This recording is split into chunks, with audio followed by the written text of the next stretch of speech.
Okay, everyone, this is my spoiler review of X-Men the Animated Series, Season 4, Episode 11, Proteus Part 1. This originally came out September 30th, 1995. Before I jump into my review, hit that subscribe button. If you're on TikTok, make sure to subscribe on YouTube as well. This is a brand new X-Men channel. I'm covering everything X-Men comics, figures, you name it, so you're not going to want to miss any of that. So you know when you hear the bagpipes at the start of the episode that we're going to be at Muir Island. It's one of those great intros we always see in the show. And we get a little cameo of Morph just chilling out, laying down here, which I liked. But we learned so much about Moira here that she had her son, Kevin, this whole time in a cell. And this is who Proteus is. And she thinks that she has found the right therapy that is going to treat his power, that he's able to actually come out and see the real world and control his power. Well, this completely backfires the minute he comes out of the cell. She gets to see him as his normal boy self, but he quickly turns back into Proteus and still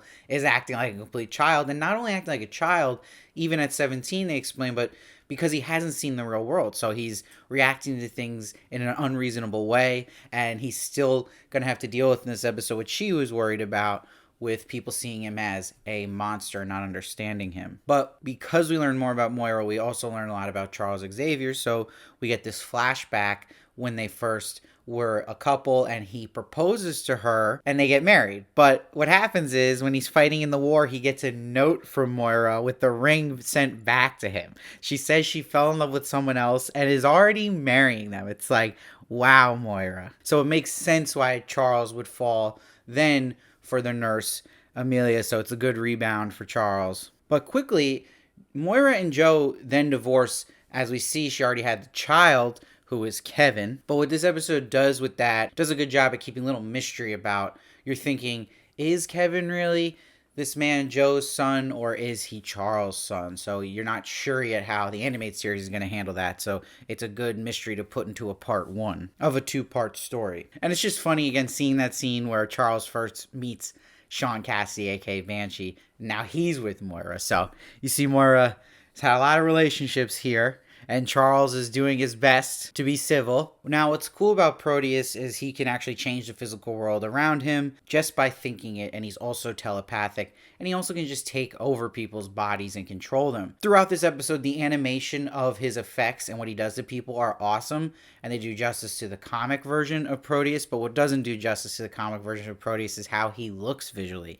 He looks like a Scooby-Doo villain. This is where it really feels like a kid's cartoon, way too far that way, where this show the villains always look great, but this is a case where it is really silly how Proteus just looks like he's straight out of like Casper the Friendly Ghost. Now, we get some really good dialogue between Beast and Wolverine in this episode, and Wolverine has a lot of great lines in this. We see where Beast is talking about Proteus. He's like, a teenager who can literally do anything he wishes. Not a comforting thought. And Wolverine goes, so he can turn things upside down. He don't look old enough to shave. Just a great line. And it's interesting with Wolverine not catching on quickly why Charles seems so out of it, where Rogue gets it right away, where she's like, he's out of it because the love of his life is in trouble, and he's not understanding this Wolverine. I just thought that was a hysterical little moment. Now, Kevin will actually take the body of this sailor who goes into this bar where there's a crazy cameo of the whole team of TechNet is just hanging out at this bar. But it's funny though, seeing this 7-year-old with the mind of a child is right away going to a bar. And he doesn't like feeling someone trying to get into his mind like Charles does. Now when Beast goes to check on the man who was taken over by Proteus, he says he had delirious ravings about a big evil thing. And Wolverine goes, probably talking about Beast. And it's a great line because visually it hits the joke perfectly, because it makes complete sense that he also could be talking about Beast in that moment with Beast hanging over him. And when I'm talking about these cool special effects, I love when Proteus finds these bullies that are attacking this boy in the alley, and he takes the bullies and twists them into the wall. I thought that was a very sick effect and one of the best looking effects in the show to date. And it lines up well because when he takes over the boy he saved, he feels the boy's connection to his father. And this will trigger in him wanting to know where his father is. And we're seeing that baby mindset in his head where he doesn't understand why people see him as a monster. But clearly, as a viewer or anyone in the road in these scenes, you'd know why you'd be scared to death of seeing something like this. Even though, like I said, he does look like a pretty friendly villain. But what you have to remember, even though I'm saying villain, he's not actually hurting anyone, if anything, on purpose here.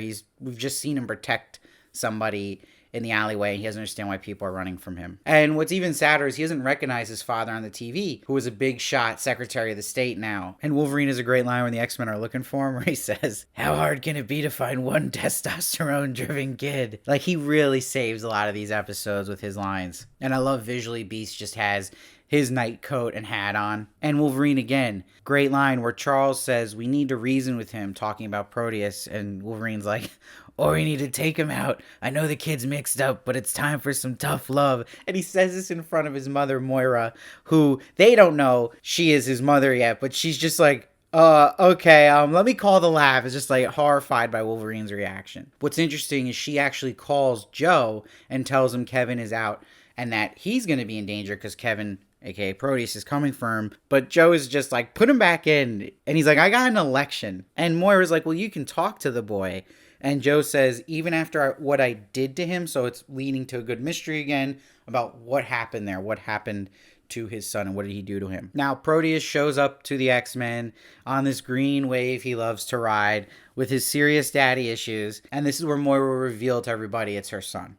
It's funny though, I was watching the episode, I really thought they already knew that for some reason, because it just seems ridiculous that they wouldn't, or why she wouldn't say anything earlier on, but she's explaining because she felt bad, I guess, about having the kid so quickly after being married to Charles. But it is good to finally understand why Moira is doing this mutant research and that she committed her life to mutant research to save her son. And Charles says a great line, "That's such a burden to bear alone." He's offended she didn't tell him because he's like, "You underestimate my reaction to that." Like, he would have not been judgmental of her in that, and he would have helped her with him, especially because he is a mutant. It's moments like this that make Charles a great character and likable. I love, though, Proteus, when he's fighting the X-Men, I like he makes multiple mini rogues to stop her. I thought that was great. And the gorilla coming out was cool, but the coolest effect, and one of my favorite moments visually of this series to date, is when he takes Wolverine and he twists his body into mush. It looks straight out of the comics when that happened to Wolverine, and it literally has such a horror effect to it, which I thought was awesome. I just wish they had kept that kind of horror look to the actual villain of Proteus. And I get it's a kid's show, but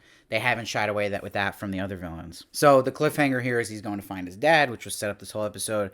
And it's a really solid episode. I think it's exciting. It has a quick pace to it. And it's a really good setup for a 2-part episode. And I really, like I said, love the special effects visually. I like the story with Moira. I like learning more about Moira and Charles in this episode, which was definitely needed, especially about why she's doing the mutant research. Wolverine has amazing lines in this episode, and Beast has some great moments too. And like I said, I love seeing those little rogues flying around, and I just wish they made Proteus look way better than they actually did, because it really is the one thing that hurts this episode so much for me from being a great episode. But still think it's a very solid episode with all the other positives I stated, so I'm giving it an 8.5. Let me know what you thought of it down below.